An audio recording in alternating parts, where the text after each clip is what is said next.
원이 되었으므로 감사속계를 선언합니다. 계속해서 질의 답변을 이어가도록 하겠습니다. 제가 간단하게 좀 몇 가지만 좀 물어보도록 하겠습니다. 저희 1쪽 보면 이제 조직도가 나옵니다.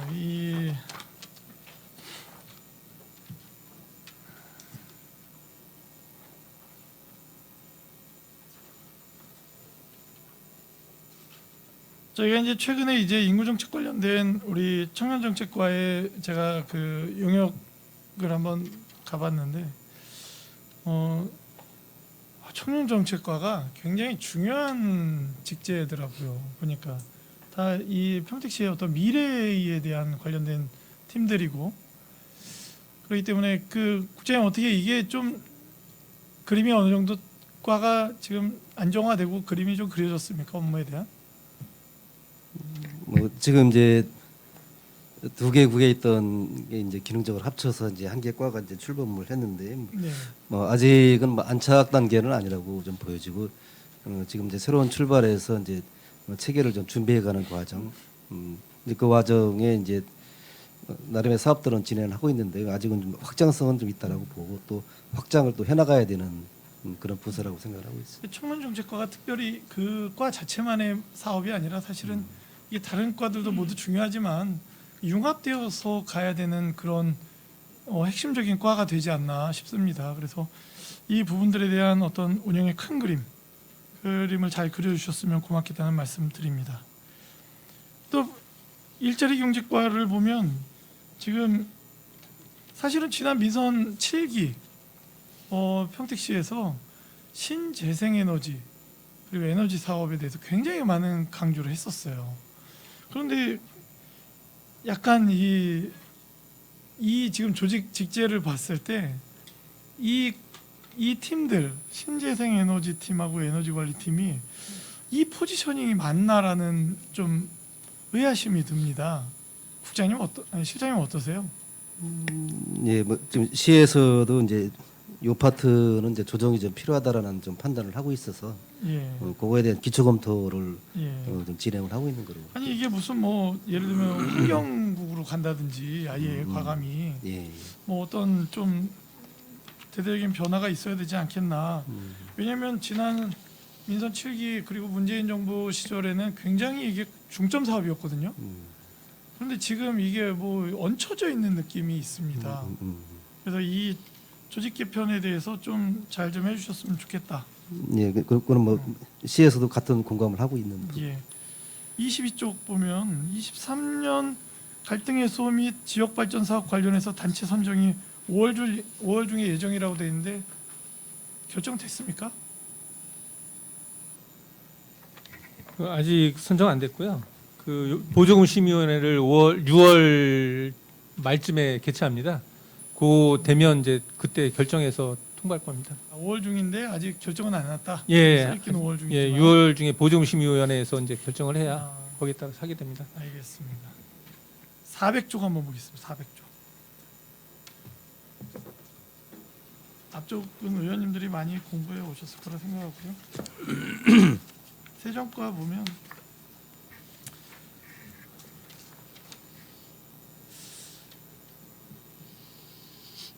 지방세 징수 목표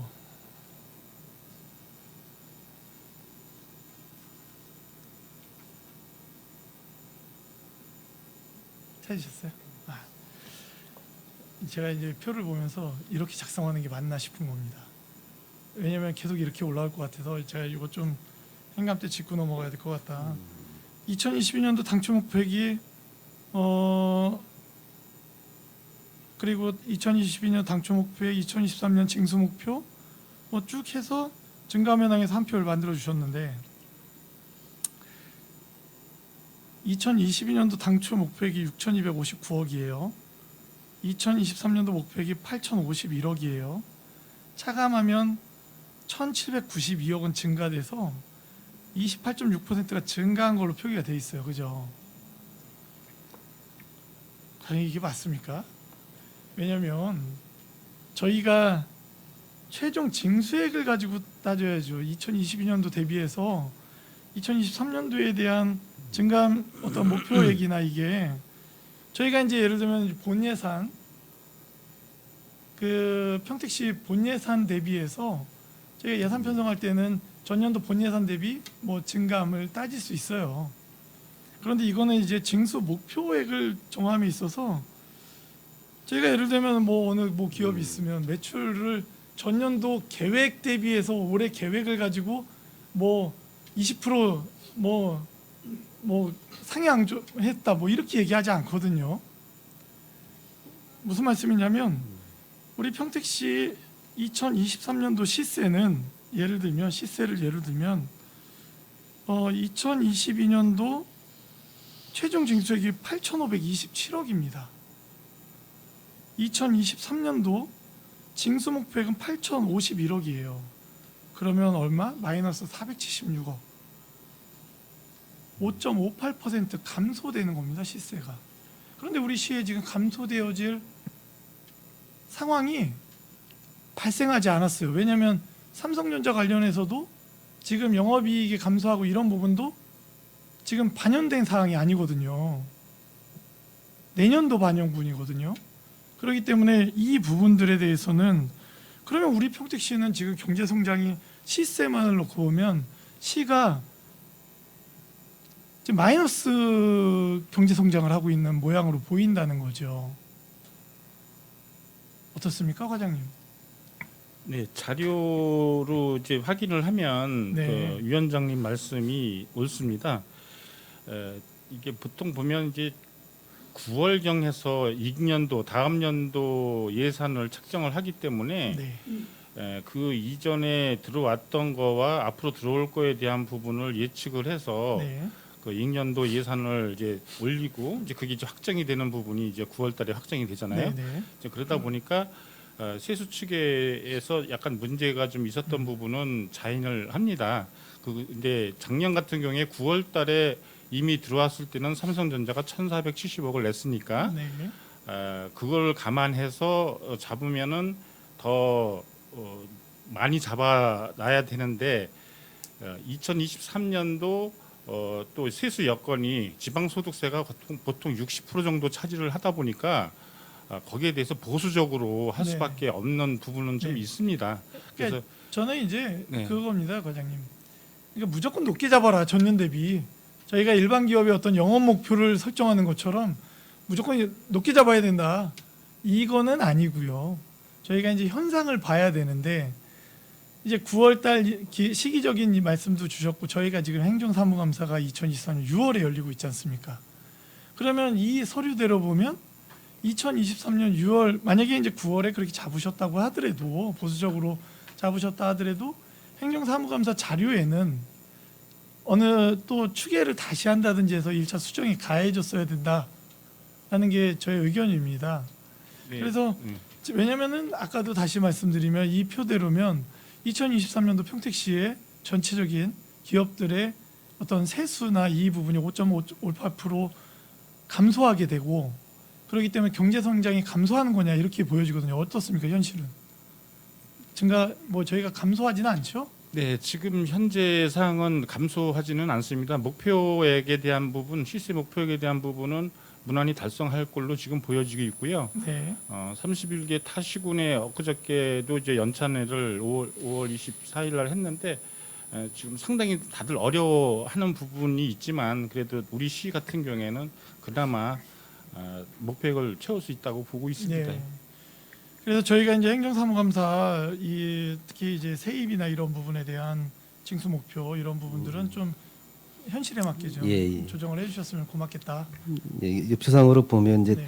지금 23년도의 그 목표액도 사실상 보면 2022년도 최종 징수액과 비교한 이제 현실적인 목표를 설정을 해주고 했어야 이제 위원님 말씀대로 네. 이 자료만 봐도 추측이 가능하고 예측이 가능한데 여기에서는 이제 거기에 빠진 상태에서 이렇게 하다 보니까 이게 좀 당초 목표 자체도 지나치게 보수적으로 네. 잡다 보니까 차익이 네. 엄청나게 되고 저희가 2022년도 9월 기준으로 봐서 그때 당시에 2023년도에 대한 징수 목표나 이런 목표를 설정하는 건 이렇게 잡을 수 있다고 봅니다. 예, 뭐 설명 자료나 보고 자료를 예. 좀 더 현실적으로 만들어서 그래서 그건, 이게 이제 하겠습니다. 그 조만간 그 빠른 시간 안에 이 징수 목표에 대한 어떤 수정이 좀 진행되면 의원님들에게 좀 제출을 좀 해주셨으면 좋겠습니다. 예, 예, 알겠습니다. 예. 예.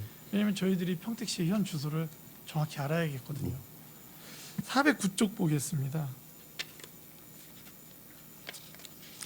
뭐 저희가 이제 뭐 행감이나 뭐 계속적으로 이 소송권에 대한 이야기들은 계속 나옵니다.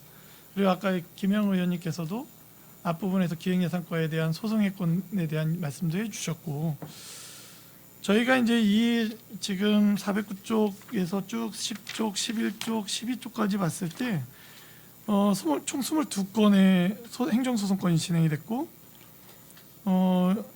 이 중에 1심이라도 판결이 난 게 승소한 건, 패소 5건에서 6건이에요. 그렇죠? 그리고 원고 치하의 건이 2건, 나머지는 아직 진행 중이다. 이게 아까도 이제 기획예산과도 말씀해 주셨지만 대부분 원고가 시민들입니다. 그죠? 그리고 평택에 있는 기업들이겠죠. 대부분이 또 세정 관련해서는 아까 기획예산과의 말씀하고 동일합니다. 뭐냐면 시가 조금 더 치밀하게 시민들이 소송전으로 소모되는 일이 없게끔 조금 더 치밀해야 되지 않겠냐. 왜냐하면 이게 패소 5건도 지금 시 기준으로 패소잖아요.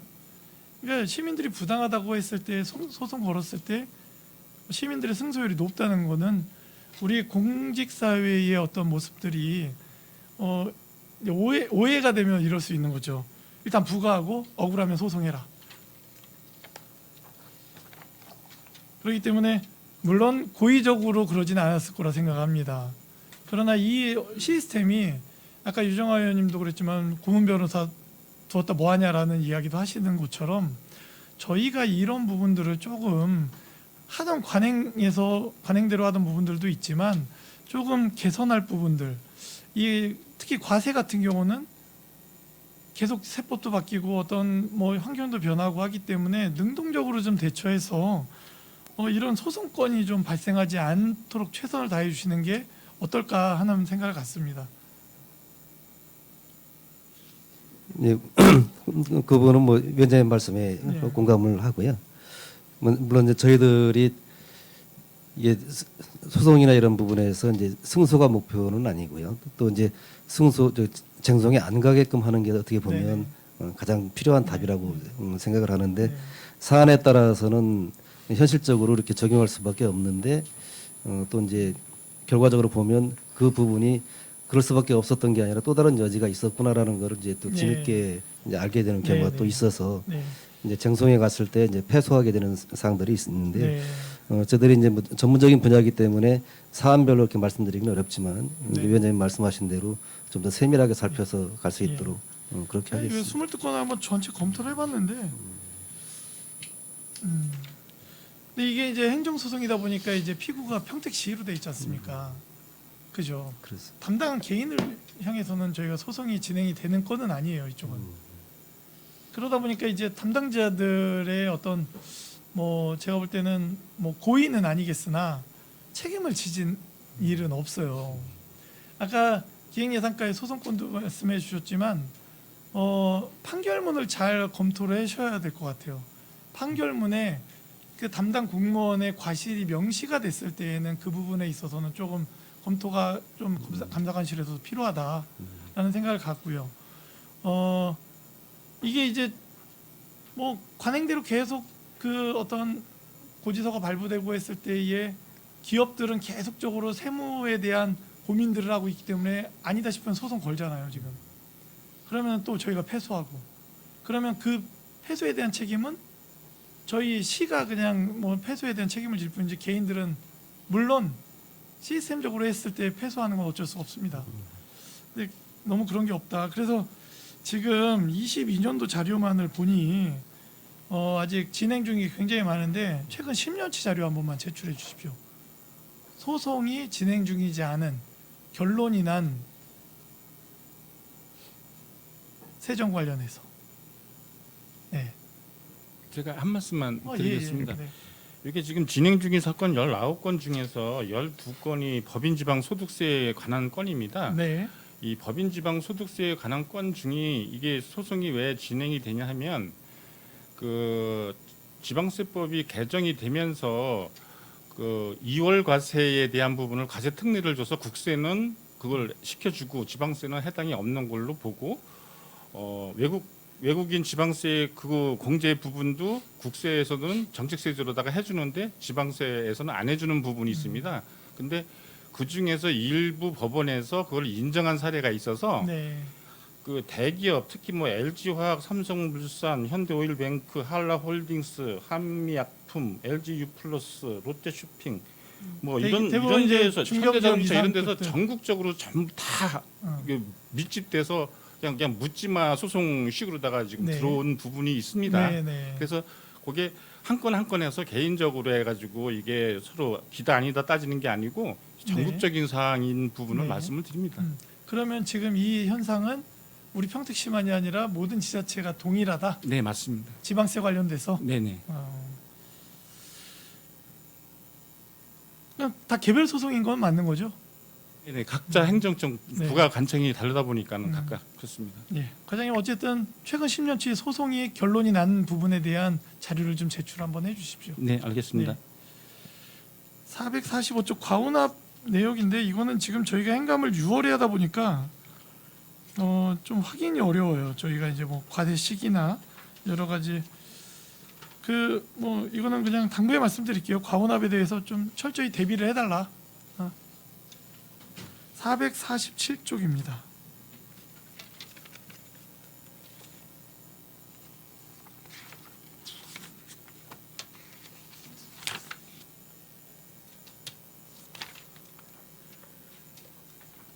이 시세 보면 저희가 지금 미증수된 금액 600억으로 표기되어 있는데 총괄로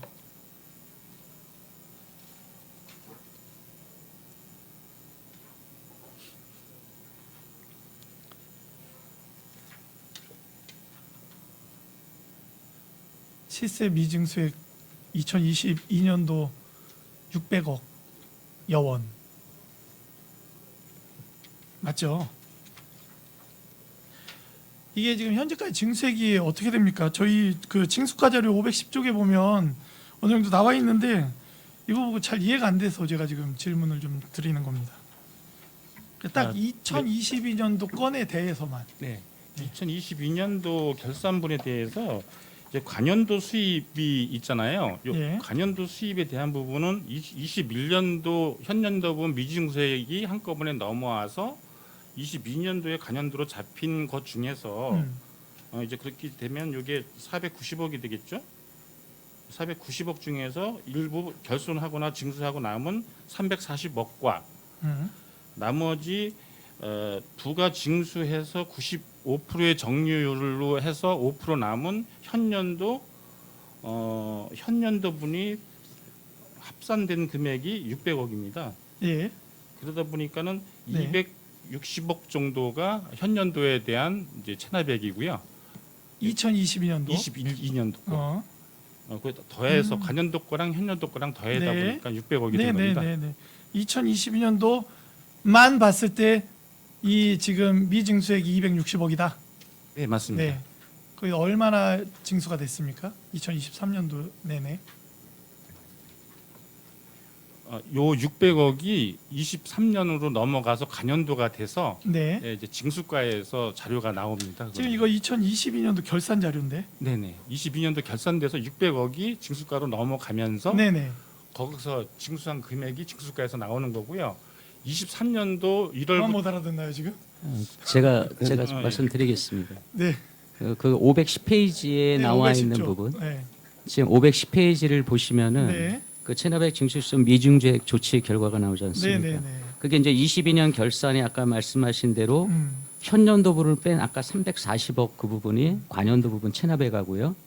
그다음에 23년 4월 말까지 돼 있잖아요. 거기에 611억이라고 돼 있지 않습니까? 예. 그게 아까 말한 600억하고 플러스 가산금까지 포함되어 있는 611억에서 113억을 받은 거죠. 그러니까 지금 이게 제가 왜 이런 질문을 드렸냐면 왜 2022년 것만 얘기를 하고 있냐면 자꾸 이제 이게 이제 누적분을 계속 끌고 오니까 이게 이제 미증수액이 굉장히 많아 보이는 거예요 지금요. 그래서 제가 드리는 말씀은 2022년도의 미증수 분이 얼마인지 그게 지금 260억이라는 겁니까? 340억이라는 겁니까? 260억. 260억이요. 그렇죠. 그러면 2022년도만을 봤을 때 미증수액이 260억인데 그게 지금 얼마나 해소가 됐습니까? 그 260억하고 아까 말한 340억하고 합쳐진 금액이 611억이 돼 있는 겁니다. 그게 4월 말까지 두 개가. 그러니까 아니, 저 위원장님 말씀은 2022년도 그 260억 중에서 징수한 금액이 얼마냐 그걸 말씀하시는 거예요. 왜냐하면 저희가 예. 자꾸 이제 체납액을 누적된 걸 가지고 따지다 보니 현실감이 떨어지는 거예요. 예를 들어서 100억이 미납됐는데 미징수 됐는데 우리는 얼마를 걷고 있는지를 알아야 되거든요. 현 상황. 과거 거를 계속 끌고 와가지고 이번에 얼마 걷었습니다. 이거보다 전년도께 과연 그 익년에 전반기까지 해서 어느 정도 해소가 되고 있는지를 좀 알고 싶습니다. 그러면 향후에 표 제출을 좀 하나 해주세요. 네, 알겠습니다. 체크가 되죠. 저희가 전년도께 그 다음에 어느 정도 계속 이게 징수가 되는 징수율이 전년도 거에 대한 징수율이 얼마나 되는지 전년도 미징수된 거에 징수율이 어떻게 되는지 이렇게 해서 최근 한 5년치 정도만 좀 정리를 한번 해주십시오. 그럼 거기에 이제 악성으로 뭐 계속 오는 게 있을 것이고 해소되는 게 있을 것이고 그러면 매년 미증수분에 대한 어느 정도가 익년에 해소가 되는지를 좀 알고 싶어서 그러는 거예요. 네, 무슨 말씀인지 이해했습니다. 그렇게 정리하겠습니다. 네. 예, 김혜영 의원님 추가 질문해 주십시오. 지금 우리 위원장님 말씀하신 거에 따라 뒤에 518페이지 보면 그 고액 체납자에 대한 대응이 나오는데 이 부분에 대해서 좀 설명이 필요한 것 같아요. 출국 금지만 하는 건지 그리고 그 명단을 어디에 알리고 있죠? 518페이지. 예. 그 고액 체납자 그 출국 금지하고 명단 공개는요. 저희가 저희 그 체납 발생부터 1년이 지난 1,000만 원 이상자에 대해서 매년 1월 1일 기준으로 해가지고요. 네네. 30여 개 시군구 및 그 22년도 전국을 합산해가지고 공개를 합니다. 그래서 이 부분에 대한 거는 인터넷이나 또 홈페이지 이런 부분에서 같이 공개를 하고 있습니다. 근데 이게 홈페이지나 인터넷을 뒤지지 않으면 모르는 거 아니에요? 아무리 올린다 해도? 그 올리는 의미가 뭐예요? 체납자에 대한 경각심 부분도 있고요. 네. 또 이 부분에 대한 거는 전국적으로 지금 현재 우리 국세청도 지금 명단 공개를 하고 있지만은 네네. 지방세 부분도 이게 매년 11월 셋째 주 수요일을 이렇게 1년에 하루를 정해서 이렇게 공개를 해서를 통해 가지고 네. 어떤 체납액 그 납부를 안 하는 사람들의 어떤 체납률을 높이기 위한 방법으로 행정기관이 지금 하고 있는 것입니다. 근데 아까 위원장님 말한 대로 그 해에 물론 이렇게 1,000만 원 이상 체납된 사람을 띄우겠죠. 근데 그게 최장 해마다 겹치면 그 사람은 뭐 몇 년, 5년, 3년 계속 올라갈 수도 있잖아요. 명단 공개는 그 신규로 돼 있는 신규만? 사람들만 계속 업그레이드로 올리고 있습니다. 그럼 신규만 올라가면 예를 들어서 뭐 최장 가장 오래된 체납자는 몇 년이에요? 그러니까 명단 공개로 올라간 아니 사람들이 명단 말고 우리가 그냥 알고 있을 때 과장님이 아실 때 네.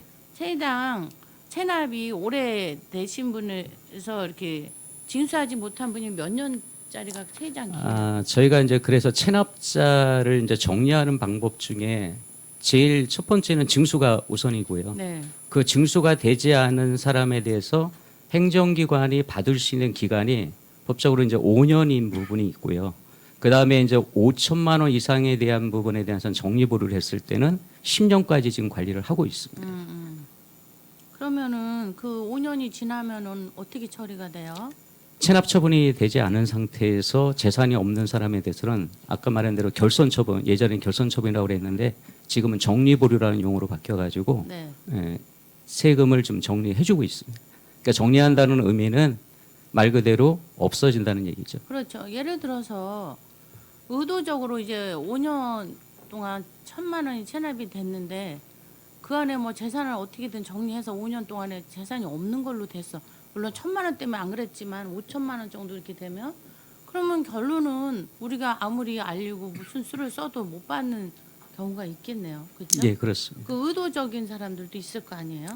의도적이라고 한다면은 체납을 기피하는 부분인데요. 네. 그 부분에 대한 건 저희가 뭐 채권 확보라고 하는 종류가 지금은 다양화가 돼서 네네. 그분 재산 조회나 이런 걸 통해 가지고 미리 그 체납자에 대해서 선제적으로. 선제적으로 우리가 알고 방법으로 계속적으로 동원해서 받을 수 있도록 노력을 하고 있습니다.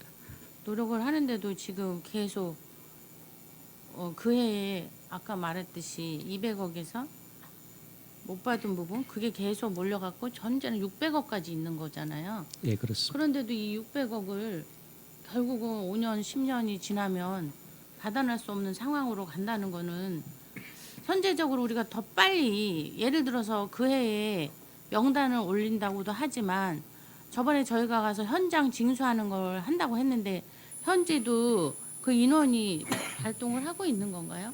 현재 지금 정원 티오가 2사람이 네. 늘었고요. 근데 이제 한 사람은 총액 인건비에 걸려서 지금 한 명만 좀 충원해 준 상태고 그래서 아까 우리 최진구 의원님하고도 잠깐 말씀 나눴지만은 이가 아니면 잇몸이라도 해야 된다 그래가지고 네. 권역별로 저희가 그 징수팀 직원들하고 합동을 해서 네. 현장을 지금 현재 나가고 있습니다. 그래서 직접적으로 재산에 있는 사람은 징수할 수 있도록 노력을 하고요. 네. 없는 사람들 아까 말한 대로 정리보류할 수 있도록 해서 체납 징수율을 정리하도록 그렇게 하고 있습니다. 그러니까 이게 보면 요 뒤에 1,520페이지도 보면 1천만 원 이상 고액 체납자 조치 결과를 보면 사업 부진, 부도, 폐업, 무재산 행방불명, 납세 태만 여러 가지가 있어요. 지금 이게 이런 거에 대해서 선제적으로 조치를 하고 받고는 있다고 해도 끝까지 이렇게 가다 보면 정말 못 내는 경우 또는 불손 처리, 불납 처리가 되는 경우가 있는 것 같아요. 네, 그렇습니다. 그러니까 그에 적극적으로 하지 않으면 결국은 못 받아낼 수도 있겠다 이런 생각이 들어서 네.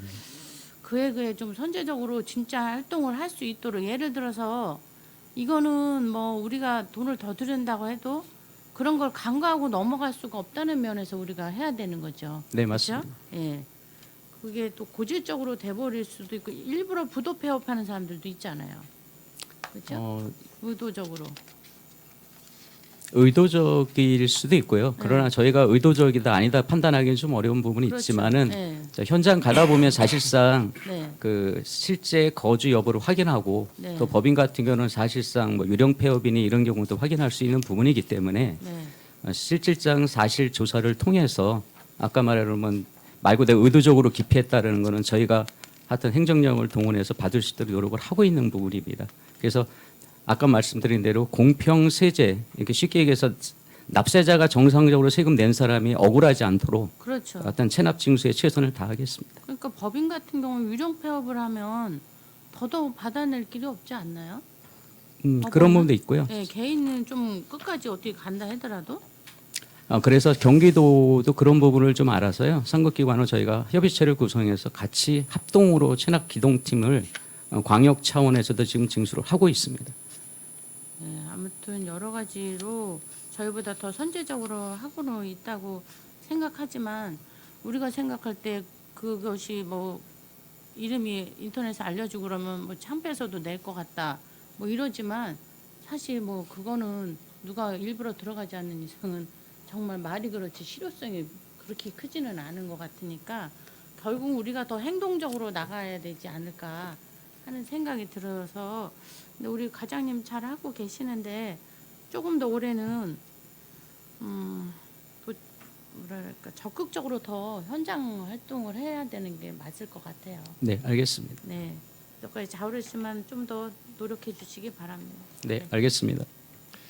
저희가 이거 그 시효 만료에 대해서 소멸시효가 완성되는 이 부분이 그 소멸시효를 좀 연장시키거나 할 수 있는 방법들은 혹시 있나요? 왜냐하면 현장에 아까 이제 발로 뛴다고 하셨는데 가봤더니 추정이 되어지잖아요. 예를 들어서 네. 이거는 그 고의적인 부분이 있다. 된다라고 했을 때 소멸시효를 좀 연장하거나 하는 어떤 그런 부분이 있습니까? 결손에 대한?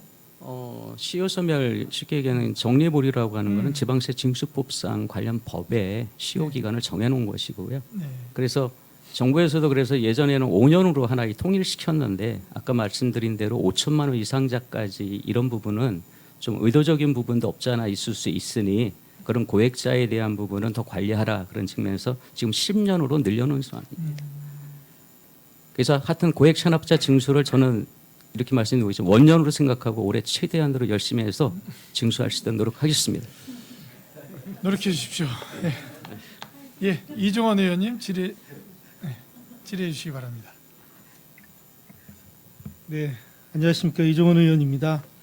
이번 행감은 2022년도 행정사무감사에 지적사항에 대한 개선 조치하고 그리고 몇 가지 주요 사업 그리고 지역 현안에 대해서 질의를 좀 하겠습니다. 세정과 질의하겠습니다.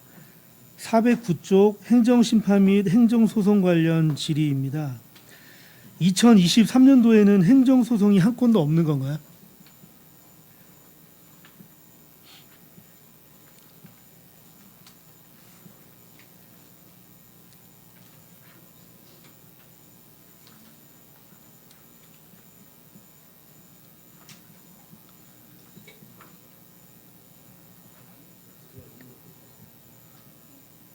네, 감사 자료 제출하기 전까지는 없는 걸로 그렇게 알고 있습니다. 네. 그 내역 중에서 법인 지방소득세 경정 거부 처분 취소 소송이 11건이 진행 중인 것 같습니다. 맞습니까? 네, 12건입니다. 12건인가요? 네, 네. 주요 기업들의 법인 지방세 세액공제 2월과 관련된 경정 청구가 계속 진행 중인 것 같습니다. 삼성전자도 항목이 다를 수는 있겠지만 2014년도부터 2017년 과세년도에 법인 지방세에 외국에 낸 납부세액이 포함돼서 법인세에서 공제받았듯이 법인 지방세도 공제분 일부를 돌려달라고 지자체에 건의했으나 이제 지자체가 거부를 했죠. 하지만 결국 대법원에서는 삼성전자가 승소하게 됩니다. 본 위원이 소장을 보지는 못했는데 주식회사 한라홀딩스가 제소한 건이 유사한 것 같은데 좀 어떤가요?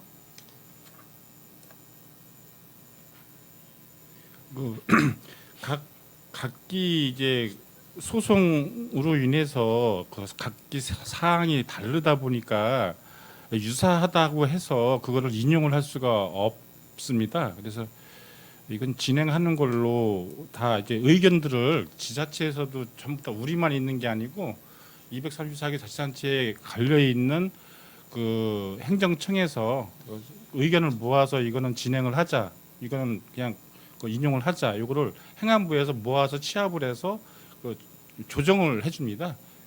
그거에 의해서 가고 있습니다.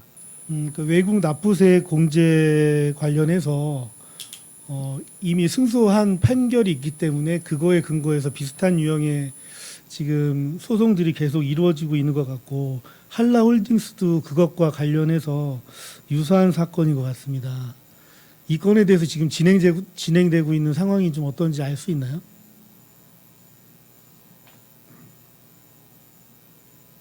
그 여러 건이 각각 약간 다르게 변형돼서 들어와서 지금 당장은 의원님께 답변을 드릴 사항은 아니고요. 확인해서 다시 알려드리겠습니다. 즉시. 네. 그리고 12건의 소송 중에서 이제 원고 엠프라니 주식회사가 평택시를 상대로 1심을 승소했습니다. 나머지 건도 비슷한 사건명이 같기 때문에 우리 시가 패소할 가능성이 좀 있어 보이는데 좀 어떤가요?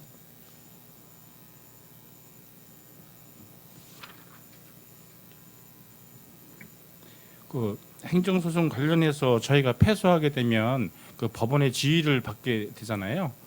그 이것도 마찬가지로다가 법원의 지휘를 받아서 항소하고 이렇게 절차를 이행을 하고 있습니다. 그래서 그 2심의 판사님이 어떻게 판단을 하실지 이것도 지켜봐야 될 사항이라 저희가 1심에서 저희가 패소를 했기 때문에 판결문은 있을 거 아닙니까? 네네. 그러면 이것과 유사한 건이 대부분일 것 같아요. 그렇다면 나머지 건들도 저희가 좀 패소할 수 있는 가능성이 좀 있어 보이는데 좀 정확히 말씀을 좀 한번 부탁드리겠습니다. 지금 지방소득세 세액 2월 공제 제도는 저희 자체가 인용함으로써 한 건으로 해서 끝나는 사항이 아니고 이게 또 전국적으로 여파가 있는 부분입니다.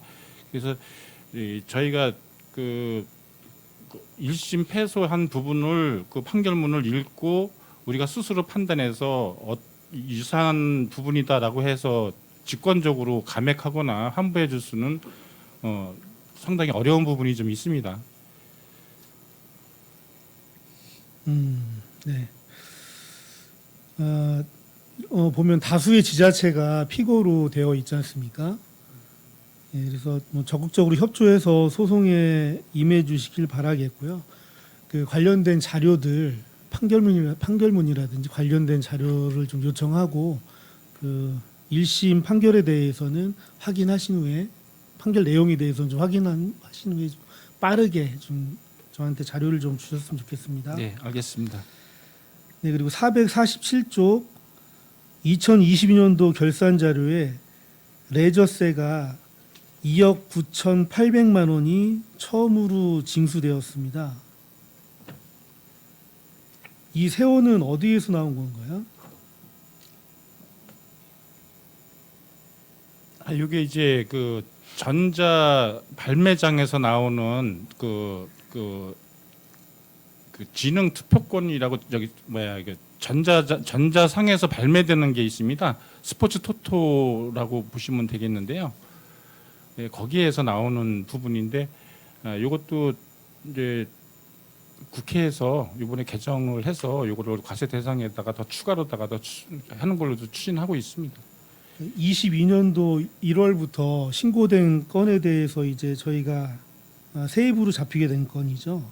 네, 그렇습니다. 그럼 2023년도 징수 목표액 3억 2,100만 원 산정은 어떤 근거로 좀 산출이 된 건가요?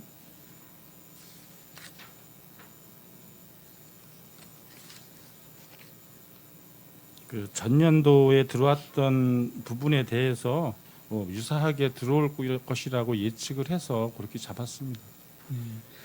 이게 신고되는 납부액 추이를 좀 검토하고 분석해서 요 세수 규모를 좀 잘 파악해서 예산에 좀 반영했으면 좋겠습니다. 이제 비대면 온라인으로는 계속 좀 활성화될 수 있는 부분이기 때문에 뭐 저희가 새로운 세원이 되는 거기 때문에 좀 정확한 예산액을 좀 잡아주시길 바라겠습니다. 네, 알겠습니다. 다음 징수과 질의하겠습니다. 2022년 경기도 특정감사에서 지적된 다주택자의 주택취득 중과세율 적용 부적정 5건 2억 2,500만 원과 지식산업센터 취득세 감면 사후관리 소홀 2건 1천여만 원에 대한 특정감사 지적사항이 좀 있었죠.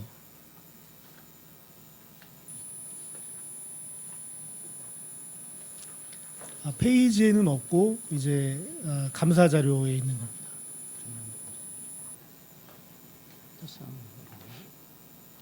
2022년도 경기도 특정감사. 죄송한데만 다시 한번 좀 해서 제가 네. 2022년도 경기도 특정감사에서 예. 다주택자의 주택취득 중과세율 적용 부적정 5건 2억 2,500만 원, 지식산업센터 취득세 감면 사후관리 소홀 2건 1천여만 원에 대한 특정감사 지적사항에 대해서 말씀드리는 겁니다. 요거는 저희 징수과 소관이 좀 아닌 것 같습니다. 다주택자 중과세랑 저희 세종과 소관인 것 같은데 네, 그렇습니까? 네. 자료를 자료를 드리지 않았는데 어떻게? 예. 예. 저희가 감사관에서 네네네. 감사관에서 받았던 자료거든요. 네네. 네.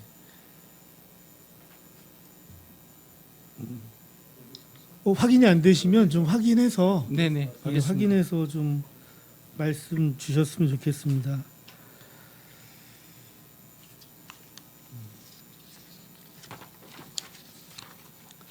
그럼 확인하시고 연락 나중에 주시면 다시 또 질의하도록 하겠습니다. 네, 알겠습니다. 네, 기획예산과 질의하겠습니다. 평택시 예산낭비 신고센터 운영 관련 질의하겠습니다. 2021년부터 23년 3월까지 예산낭비 신고센터에 접수된 내역에 대해서 말씀해 주시겠습니까? 네, 예산 낭비 신고센터 22년도는 24건이 접수됐고요. 21년도는 23건이 접수됐습니다. 네. 매년 접수 건수는 그렇게 많지가 않고 예, 그렇습니다. 예산 낭비 신고도 타당한 신고가 2022년도에 2건, 2021년도에 3건, 나머지는 타당하지 않거나 좀 무관한 신고이고 그렇기 때문에 채택도 1건 정도밖에는 안 된 것 같습니다. 예, 그렇습니다. 지방재정법과 시행령 조례에 근거해서 신고센터는 설치를 했지만 운영 실적을 점검해 보면 앞으로도 좀 활성화될 가능성은 좀 없어 보입니다. 시민들이 참여해야 하는 제한제도나 신고제도 같은 경우에 좀 활성화가 쉽지 않은 것 같은데 이거에 대한 그 활성화를 위한 대책이 좀 있을까요? 일단은 그 예산 낭비 신고센터는 그 내용을 들여다보면 이제 그 단순 민원 사항이나 이런 게 좀 많았고요. 그다음에 제한제도는 이제 그 대부분 제한제도도 마찬가지로 이제 단순히 이제 이런 그 민원에 대한 그런 사항, 그다음에 이제 채택이 좀 제한제도가 안 되는 이유는 부서에서 좀 소극적으로 하다 보니까 그 부서에서 이제 이 새로운 사업을 하거나 그랬는데 좀 소극적이지 않느냐 이제 그런 것 때문에 저희도 그 부서에 이제 그 부서에서 어떤 제안을 채택할 경우에는 인센티브를 그 부서에서도 좀 주는 방향으로 그렇게 현재 추진하고 있고, 그다음에 금년도에는 특히 이제 한번 제안 불채택된 거를 지난 5월에 이제 일괄적으로 해서 다시 한번 검토해라 해서 그 다시 검토하는 걸로 일단 했습니다. 그래서 그 전에 불채택된 안건도 다시 한번 검토를 해서 그 중에 채택할 게 있는지 그렇게 다시 한번 검토하고 있습니다. 예, 어떤 단체나 센터 그리고 일반 시민을 대상으로 해서 좀 찾아가는 신고센터를 좀 운영해 보면 어떨까? 그러면 뭐 해당하는 관심사나 이제 분야에 대해서는 좀 적극적인 개입이 좀 이루어질 수 있을 것 같습니다. 오프라인 형태로도 좀 다양하게 접근을 해주시기 바라겠습니다. 예, 홈페이지 상에도 좀 돌출해서 할 수 있도록 그렇게 하겠습니다. 그리고 160조 예산 편성 시 부서별 신청액과 편성액의 차이가 큰 사업 중에서 기업지원과의 도시가스 공급 보조금 지원 사업 요구액 20억이 50% 감액된 10억으로 경기도 보조금 한도액을 고려해서 전년 수준으로 편성하셨다고 하셨습니다. 맞으신가요? 예, 맞습니다. 본 예산이 편성된 후에 도비 보조금 지원 경기도 배관망 사업 외에 본 의원이 대표 발의한 평택시 도시가스 취약 지역 지원 조례의 일부 개정으로 공급시설 전체에 보조금 한도액을 고려하지 않고 시 예산을 반영할 수 있는 근거가 좀 마련되었는데 알고 계시죠? 예, 알고 있습니다. 그러면 정주 여건의 기본인 에너지 복지를 위해서 도시가스를 원하는 소외된 주민들이 많이 있습니다. 에너지 불균형을 해소하기 위해서 지금의 사업비로는 사실 좀 많이 턱없이 부족하거든요. 그래서 혹시 사업비의 증액이 좀 꼭 필요한데 어떻게 생각하십니까? 근데 이 사항은 이제 정책적으로도 저희도 이제 그 에너지 복지 실현을 위해서 좀 더 확충이 필요하다고 판단하고 있고요. 관련 부서에서도 적극적으로 의진을 갖고 있기 때문에 좀 더 확대할 거로 이렇게 저희도 각오를 하고 있습니다. 네, 감사합니다. 관련 부서도 적극적으로 검토하고 예산부서에서도 그렇게 호흡을 맞춘다고 하니 조금 이 부분에 대해서 소외된 지역 주민들을 위해서 많은 노력을 해주시길 바라겠습니다. 예, 알겠습니다. 그렇게 하겠습니다. 네, 다음은 항만수산과 질의하겠습니다. 192조 평택항 물동량에 대해 질의하겠습니다. 지난번 업무보고 때도 말씀을 드렸었는데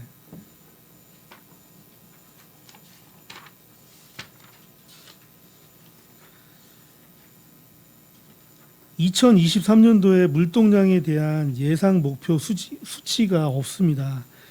이 물동량을 예상하는 것이 좀 어려운 건가요?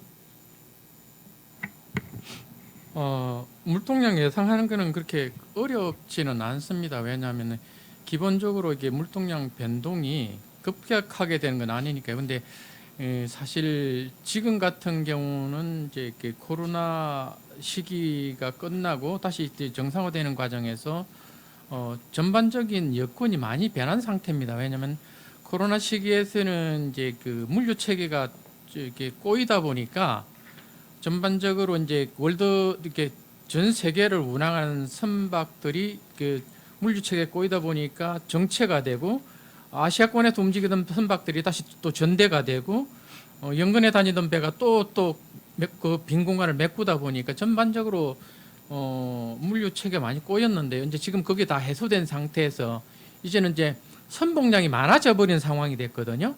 그래서 전반적으로 물량이 많이 좀 빠지고 있는 상황이고요. 그리고 특히 이제 저희들 같은 경우 컨테이너 화물이 중국발 화물이 한 85%가 차지되는데 지금 그 중국하고 저희 한국하고 저기 제반적인 여건이 좀 안 좋다 보니까 좀 많이 급락하고 있는 상황입니다. 그래서 평상적인 상태는 이게 그 물동량 상황 출하가 별로 어려운 건 아닌데 지금 작년하고 올해 그전도 이게 한 3년 정도가 급격하게 변하고 있어서 정확하게 산출하기가 조금 어려운 여건이라고 말씀드립니다. 저희 항로가 대부분 중국과 관련되어 있는 항로잖아요. 그래서 중국의 물동량에 따라서 많은 변화가 있는 건 알고 있는데, 그러니까 정량적인 목표 수치가 저희가 없기 때문에 구체적인 추진 계획이 없는 것 같아요. 그러니까 추진 계획만 있지 그거를 어떤 수치화해서 좀 더 접근하는 좀 구체적인 방식이 좀 보이지를 좀 않는 것 같습니다. LCL 화물 같은 경우에는 인천에 비해서 물동량이 떨어진다고 하는데 현재 물동량은 얼마이고 인천의 물동량은 얼마이나? 지금 LCL 화물 같은 경우는 수입 수출해가지고 한 8,000 TEU 정도 되고요. 인천이 한 3배 정도 많은 걸로 알고 있습니다. 그리고 그 관해서 이제 LCL 화물이 지금 전자상거래 화물로 돌아섰는데요. 전자상거래 화물 같은 경우는 저희들 대략적으로 올해 한 7,000 작년 말 기준 한 7,000 TEU 정도 되는데요. 요거는 저 양으로 보면 인천보다 좀 떨어지는데요. 건수로 저희들 많이 지급을 하는데 관세청에서 건수로 보면은 저희들이 그 올 3월 기준으로 하면은 평택항이 한 400만 건이고요. 올해 인천이 한 120만 건입니다. 건수로 보면 저희들이 한 3배 정도 많은데 이제 문제가 뭐냐 하면은 인천은 금년 하반기에 암물류 2단지 쪽에 통관장이 큰 규모로 새로 이제 오픈을 하게 됩니다. 근데 저희들 같은 경우는 지금 통관장이 꽉 차가지고 또 확장을 해야 되는데 아시다시피 평택항에 이제 여유 공간이 없다 보니까 통관장을 확장할래야 확장할 수 있는 부지 확보가 어렵습니다. 이게 해소될 수 있는 게 한 2025년 정도 될 것 같은데 저희들 걱정이 그거죠. 이제 암물류 단지가 하반기에 준공이 됐을 때 평택은 그 시설을 확보하는 게 한 2년 정도 뒤처진다면은 당연히 시설이 확보된 쪽으로 이동하지 않을까 하는 부분이 있는데요. 이 부분에 대해서는 저희들이 그 어떻게 행정적으로나 물리적으로 할 수 없는 부분이 있기 때문에 저희들도 이용하시는 분한테 뭐 인센티브 지급이라든지 뭐 서비스 제고 차원에서 충분히 해드린다고 저희들이 하고 있지만은 시설 확보가 미진한 부분에 대해서는 서비스 이용하는 이용객 입장에서는 그게 최고 우선 과제이기 때문에 아마 하반기에 되면 조금 많은 변화가 있을 걸로 보여지고 있습니다. 그 얼마 안 있으면 그 하반기 업무 보고가 시작이 되잖아요. 그때는 좀 수치를 좀 정량화하고 물동량을 좀 예상 물동량을 예측해서 구체적인 실행 계획을 세워서 좀 보고를 좀 해주셨으면 좋겠고 경쟁력 있는 항만 물류 환경이 좀 조성됐으면 좋겠습니다. 예, 알겠습니다. 네, 일자리 경제과 질의하겠습니다. 지난 2회 추경에서 전통시장 경영 개선 지원 사업에서 유통업 상생 발전위원회 추가 개최 회의 수당을 지급하기 위해서 추경 예산에 편성을 했죠. 네, 그렇습니다. 고독의 브리티시 고독이라는 대규모 점포가 2024년에 개설하기 위해 준비 중이고 이에 따른 추가 회의 수당이 필요한 건가요? 예, 그렇습니다. 먼저 두 차례 먼저 금년에 회의를 하는 바람에 좀 부족해가지고 회의 수당을 좀 추가로 요청을 했습니다. 예, 그 유통업 상생 발전 협의회가 이런 대규모 점포 개설을 위한 수단으로서 좀 사용하는 거에 대해서 좀 우려가 있다고 좀 보여집니다. 그래서 대규모 점포의 개설이나 변경 등록에 관한 것뿐만 아니라 서로 상생 발전할 수 있는 방법과 현안에 대해서 논의를 하기 위해서라도 연 2회 이상 그 정기적으로 회의를 좀 개최를 했으면 좋겠습니다. 좀 어떻게 생각하십니까? 좀 필요하다고 저희도 느끼고 있습니다. 예, 그리고 그 동일 조례에 의하면 그 시장은 대규모 점포 등과 도소매업자 또는 중소 제조업체 사이의 영업 활동에 관한 사항이나 대규모 점포 등과 인근 지역 주민 사이의 생활 환경에 대한 분쟁이나 또는 조정 없이는 건전한 상거래 질서의 확립이 어렵다고 인정되는 분쟁 등이 있을 때 조정할 수 있는 협의체를 구성해야 하는데 알고 계신가요? 예, 그 이제 유통 분쟁 조정 위원회라고 있는데요. 그 이제 그게 의견이 이제 첨예적으로 대립을 할 때 그걸 이제 조정하는 기능을 하는 겁니다. 근데 이제 저희가 이제 아직까지 이제 심의 안건이 상정되지 없었어요. 그래가지고 아직 구성은 안 됐는데 언제든지 그런 분쟁이 요소가 있다 그러면 그 즉시 그 조정위원회를 구성을 해서 그 대안을 마련하도록 하겠습니다. 이게 구성이 되고 나서 현안이 있었을 때 처리를 해야 되는 게 아닐까요? 그 구성은 이제 법률적으로 돼 있기 때문에 당연직도 있고 위촉직도 있지만 충분히 그런 거는 가능하다고 보고요. 미리 구성을 해놓고 사실 안건이 지금 최근 5년간 한 건도 없었기 때문에 구성만 해놓고도 약간 좀 그런 거에 실효성의 문제는 좀 있다고 좀 판단되게 하고 있습니다. 제가 받은 자료에 의하면 최근 5년간 대규모 점포하고 관련돼서 접수된 건들이 있습니다. 대규모 점포 입점의 찬성과 반대의 의견, 그리고 교통과 환경 문제, 방역 수칙 문제 등이 좀 제기가 됐었던 거로 알고 있습니다. 자료에 보면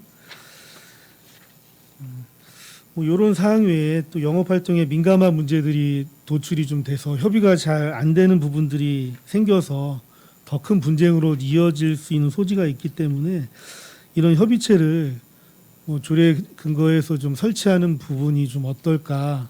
이게 현안이 있을 때 하는 것과 이것을 기구를 기구를 구성해 놓고 현안이 있을 때 대응하는 거에 대해서는 좀 한번 깊은 논의를 거쳐서 좀 정하셨으면 좋겠습니다. 예, 적극적으로 검토해 보겠습니다. 예. 그 311쪽 도시가스 미공급 지역 해소 관련 질의입니다. 도시가스 배관망 지원 사업 매칭 비율이 도비 12 의무적 투자 재원비 정확히 어떻게 되죠? 네, 아마 저기 의원님이 가지고 계신 자료에는 그 중간에 이제 배관망 지원 사업의 그 분담 비율이 아마 도비 20%, 12, 20%로 표시되어 있습니다. 네, 그 사항은 이제 저 평택시만이 아니라 이제 경기도 내에 이제 공급사가 여러 군데가 있고 각 지역별로 이제 분담률이 다 상이하기 때문에 평균적으로 기록을 해놓은 거고요. 저희 시 같은 우리 시 같은 경우에는 의원님도 아시지만 저희 시가 한 7.7% 정도 부담을 하고 있습니다. 그 본예산 사업 설명서에 나와 있는 7%, 예. 7대 7대 86이 맞는 거죠? 예, 맞습니다. 예. 이 행정사무감사 자료는 경기도가 공통으로 보는 자료가 아니에요. 평택시만 보고 있는 자료지. 그러니까 20대 20대 60이 아니라 7대 7대 86으로 기재를 해야 되는 게 맞는 거죠? 예, 맞습니다. 예. 알겠습니다. 과장님, 그 도시가스 대비해서 LPG와 실내 등유의 가격 차이를 좀 알고 계신가요?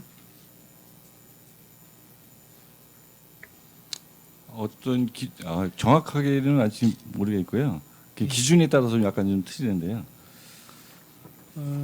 도시가스 대비해서 LPG 소형 저장 탱크 사업이 한 20.2% 많이 부담을 하게 되고요. LPG 개별 용기를 쓰게 되면 107.8%를 더 부담하게 됩니다. 그리고 실내 등유를 쓰게 되면 도시가스에 비해서 65.3%를 더 부담하게 되어 있거든요. 지금 현재 경제 여건이 좋지가 않아서 농촌 지역의 에너지 복지가 좀 최악인 상태입니다. 지난 5월 26일에 진이면 행정복지센터에서 경기도의회 도시환경위원회 주최로 도시가스 공급 확대 회의가 있었죠. 네, 뭐 도시가스 배관망 사업의 증액이 좀 현실적으로 어렵고 증액이 되더라도 평택시에만 배정하기는 좀 어렵다라는 말씀들이 좀 있었잖아요. 네. 그래서 저희가 자체적으로 이것에 대한 재원을 좀 마련해서 취약 지역에 좀 대응을 좀 해야 되겠다라는 말씀 좀 드리겠습니다. 마지막으로 347쪽 2022년도 행정사무감사 지적사항 중에 소상공인 특례 보증과 더불어서 신형 보증 수수료 지원 및 2차 보존 지원이 필요하다고 지적한 바가 있었는데 2024년도부터 예산에 적극 반영하겠다고 하셨습니다. 이제 고금리와 고물가에 이제 소상공인에게 굉장히 반가운 소식일 텐데 예산 반영을 위해서 사전 조사가 필요할 텐데 어느 정도 준비가 좀 되어 있나요? 예, 지난 2022년도 행감 때 이제 의원님께서 이제 지적해 주신 사항이거든요. 그래서 저희가 이제 내부적으로 이 사항에 대해서는 그 2차 보존과 지급 보증 수수료 지원에 관한 거는 이견은 없습니다. 다만 이제 저희가 이제 현재까지 한 5, 6개월 지난 지금 시점에서는 그 지원에 대한 금액, 예산의 규모라든가 그다음에 이런 방법, 어떻게 지급을 해주는 방법에 대해서 은행을 통해서 지급해야 되는 방법인지 아니면 이자를 대출을 받든 소상공인에 직접 지급하는 그런 세세한 부분에 대해서 지금 검토가 진행 중이고요. 내년 본 예산에는 충분히 담는다는 거는 좀 확실하고요. 다만 이제 예산의 규모 이런 거는 이제 예산부서하고 조정을 통해서 한번 검토를 하겠습니다. 네, 경기 침체가 좀 장기화되다 보니까 소상공인한테는 좀 많은 혜택이 돌아갈 수 있는 사업이라고 생각합니다. 네, 이상 질의를 마치도록 하겠습니다. 네, 이종원 의원님 수고하셨습니다. 의원 여러분, 원활한 회의 진행을 위해 잠시 감사를 중지하고자 하는 데 이의 있습니까? 이가 없으므로 10분간 감사 중지를 선언합니다.